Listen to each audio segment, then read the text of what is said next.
Good morning students. Today we will talk about collision between two bodies, which is last topic of your chapter work, energy and power.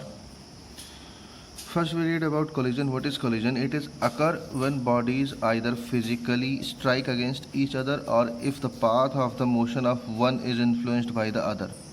Means collision कब होता है? या तो दो bodies opposite direction में चलते हुए physically strike कर जाएं एक दूसरे से, या एक ही डायरेक्शन में चल रही हों और जो ऑब्जेक्ट पीछे चल रहा हो उसकी स्पीड ज़्यादा हो जाए, तो इन्फ्लुएंस से दोनों टक्कर हो जाए। अब कोलिजन दो तरह का हो सकता है आपका, elastic collision and inelastic collision. In this chapter you have to read only elastic collision. Elastic collision occur when या in elastic collision momentum is conserve and kinetic energy is conserve. In elastic collision, momentum is conserved and kinetic energy is conserved. Now come on the topic elastic collision in one dimension. Now in elastic collision in one dimension, suppose two bodies are in condition of motion with moving with velocities u1 and u2, where their masses are m1 and m2. Suppose that u1 is greater than u2. मान लीजिए u1 बड़ा है u2 से, यानी इसकी speed ज़्यादा है, तो ये क्या हो जाएगा, दोनों इन्फ्लुएंस से कोलाइड कर जाएंगे। After collision velocities are v1 and v2, they are respectively velocities, that means v2 is greater than, टक्कर के बाद होगा क्या, सेकेंड बॉडी जो b है इसकी वेलोसिटी ज़्यादा हो जाएगी और v1 की वेलोसिटी कम हो जाती है, तो ये इलास्टिक कोलिजन होता है। Student, just I tell that by the conservation of linear momentum in elastic collision, linear momentum are conserved. That means collision से पहले का momentum is equal to collision के बाद का momentum सेम रहेगा। या हमने ये momentum लेकर के एक इक्वेशन बना लिया है, जहाँ से m1 वाला पार्ट अलग किया, m2 वाला पार्ट अलग किया। Also we know that in elastic collision kinetic energy is conserved. That means टकराने से पहले की kinetic energy is equal to टकराने के बाद की काइनेटिक एनर्जी। यहाँ से हमने m1 और m2 में दो इक्वेशन बना लिया है। अब क्या करेंगे, इक्वेशन 2 से इक्वेशन 1 को डिवाइड कर देंगे। m1 m1 m2 m2 दोनों तरफ से कैंसिल आउट हो गया। ये आपका फार्मूला हो गया u1 प्लस v1 एक ब्रैकेट में, u1 माइनस v2 दूसरे ब्रैकेट में, दोनों कैंसिल हो जाएंगे, u1 प्लस v1 बच जाएगा। ऐसे इधर से v2 माइनस u2 बच जाएगा। ये आपका थर्ड इक्वेशन आ गया। See in third equation this is u1 minus u2।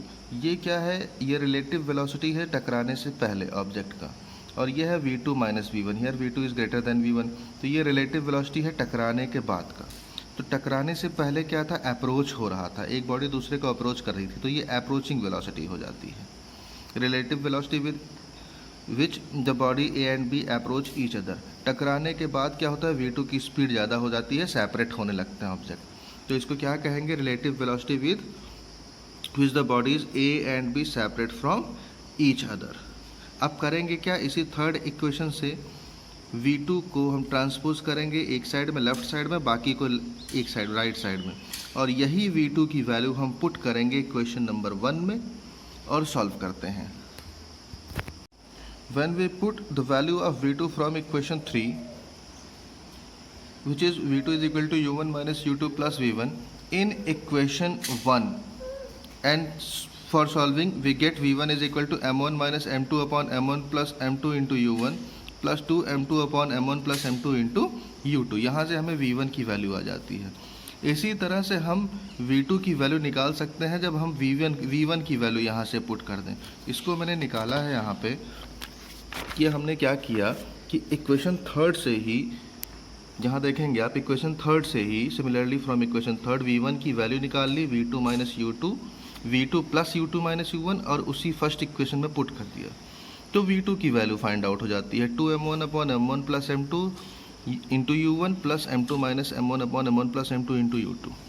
यही हमें इसमें निकालना होता है v1 और v2 की वैल्यू, ये आता है निकालने के लिए। अब अलग अलग केसेस जाती हैं कि m1 m2 बराबर हो, तो क्या होगा, m1 m2 अगर बराबर हो जाएंगे तो फिर v1 आपका u1 के बराबर आ जाएगा, v2 u1 के बराबर आ जाएगा, v1 u2 के बराबर और v2 u1 के बराबर हो जाएगा, यानी ये एक दूसरे की वेलोसिटी।